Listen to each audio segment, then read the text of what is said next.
growing your own medicinal plants doesn't take a lot of space or a lot of time. You can grow from seeds, or purchase plants from a local nursery or farmer's market.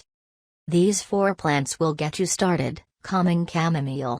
This herb can be grown easily from seeds in a sunny spot with sandy, well-drained soil.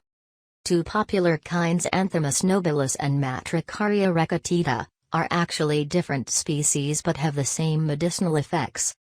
Lovely lavender. Buying seedlings from a nursery is the easiest way to grow lavender. This drought-resistant plant thrives in the sun and well-drained soil. Easy. Echinacea. Echinacea can easily be grown from seeds. Plant in a sunny, well-drained spot in early spring when the soil is soft. Stinging nettle. Stinging nettles can take over a garden, so plant in containers or in an isolated area.